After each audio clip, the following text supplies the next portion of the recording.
In today's video, I visit one of the most popular locations on the west coast of Scotland. My goal today is to capture images that are unique and different from the usual images that you see at the location. Watch till the end to see all of the images that I capture on this difficult hike. And also, don't forget to subscribe to see more hiking and photography videos. Good morning, welcome to yet another video. Today you find me in one of the most spectacular places in Scotland. I'm going to let you have a guess at what it is. Here's one guess. Any ideas? Aye, you got it right. I'm in the city centre of Birmingham. Mad, isn't it? How lovely it is around here. But today I've set myself a little challenge. What I'm going to try and do is visit one of the most spectacular locations in Scotland, but not try and take the most iconic pictures. I'm going to challenge myself to find something a little bit different. Something different that not everyone really sees. So I'm hiking up towards the Three Sisters. I'm going to go up over the top and then all the way back down. It's about 4,500 feet in elevation, 7-8 miles in terms of distance.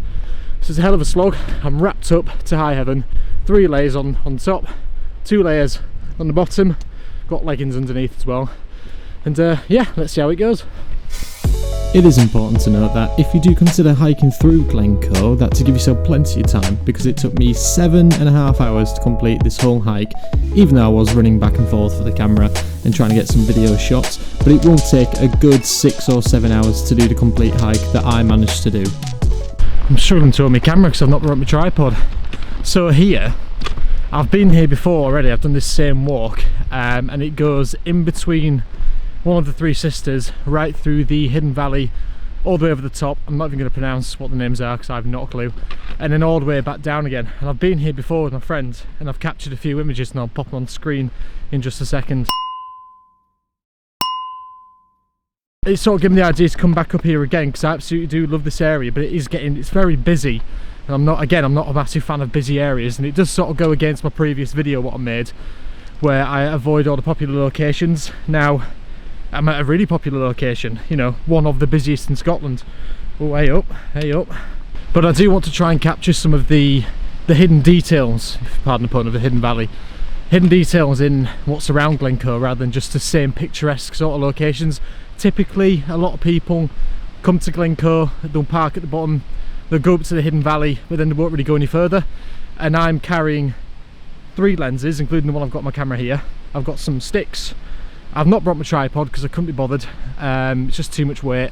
And I've got loads of water, food in my bag, and it's not often you see a lot of people hiking with tons of camera gear going up one of the mountains as well. So hopefully I'm going to get some nice unique shots and just show you what's available here, barring just the same old view. So let's have a crack.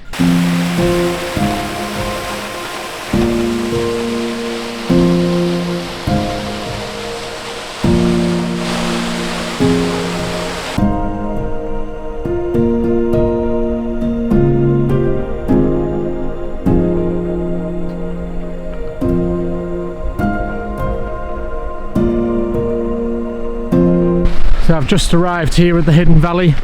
I've managed to bag a couple of shots. I've been here for about an hour having a nice little walk around and had myself an orange, some water, definitely well needed. But the shots are okay. They're not going to be anything that's going to be a winner.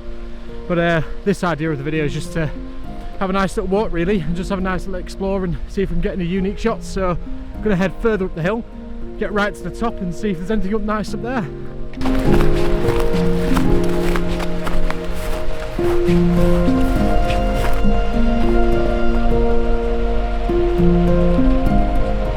Fair warning to anyone who does come up here during the winter, it is pretty treacherous. I've just been on lots of ice that you can't even see, which is frozen over from all the little mini waterfalls that comes down the paths, and I've nearly died about 3 times. So just a little warning there for you. Just gonna have a minute. I've just come past two really cool sort of formations of ice. One of them was a stream just running off the hills sort of that way, and it was running down across the icy path that I was just on, and as I approached it, it had a little mini waterfall going into just another bit of the stream going down, but in the middle of that there was all these balls of ice, and I've got a little video clip just here for you, and all of them were sort of leading in to the waterfall from either side. So I've managed to get a couple of snaps of that. Now it was very hard because with waterfalls I like to have it at 1/3 of a second. I've not brought my tripod, so I've had to be quite inventive. I've had to get one of my poles here. I basically had to anchor it between my legs, keep it nice and sturdy, sit the camera on top and just pop away with some shots and keep checking if they're all sharp, and I managed to get 1 or 2 sharp shots. It was at f16, so it was quite a small aperture, 1/3 of a second, ISO I think 200, and yeah, I managed to get quite a cool shot here, and yeah, and if that shot's any good, then here's a shot.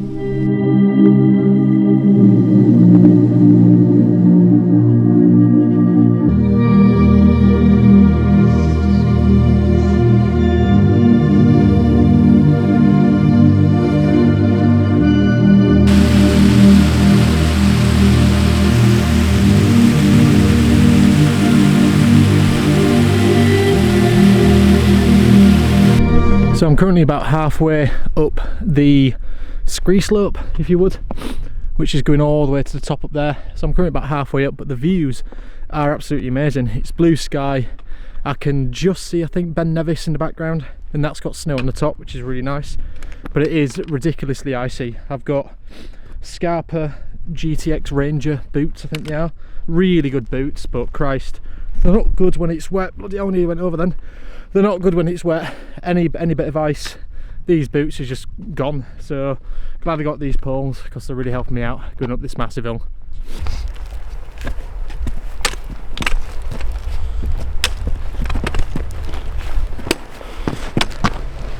Are we ready for the most ridiculous views you've seen?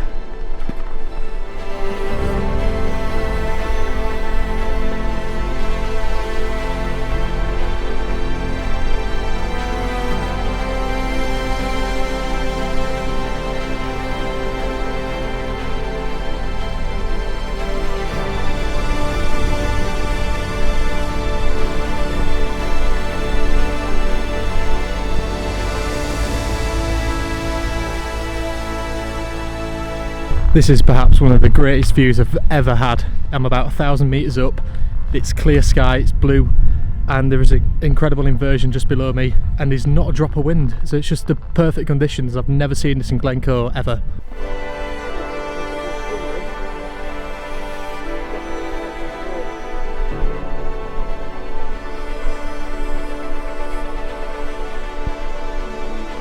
Here's a quick little update. I'm absolutely knackered. So I've just gone to the top of wherever that one is, and then I came across this ridge which was called that, and then I've just come on top of this one which is called that. So yeah, there you go, that makes sense, doesn't it? And I managed to get a picture of a raven just here, and then I've also managed to get a few pictures of the fells in front as well. Well, I say fells, Munros, but here as well. So I'm absolutely battered, so it's time for some water.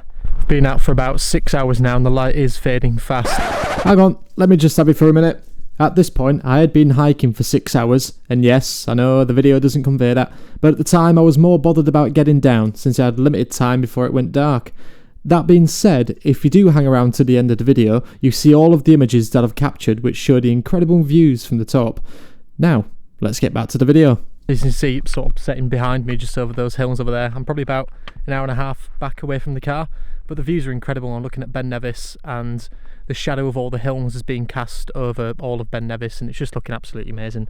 What an absolute glorious day for a hike.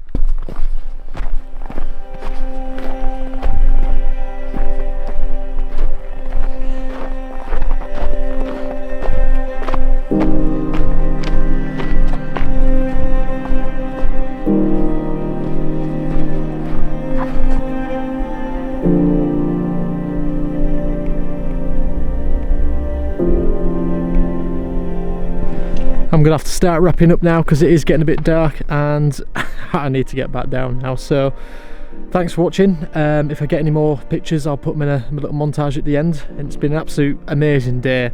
I would definitely recommend coming up to Glencoe, but you can't expect the conditions like this. It's usually raining, it's usually wet, but I've been extremely lucky today. So again, thanks for watching, and yeah, hopefully see you in the next one.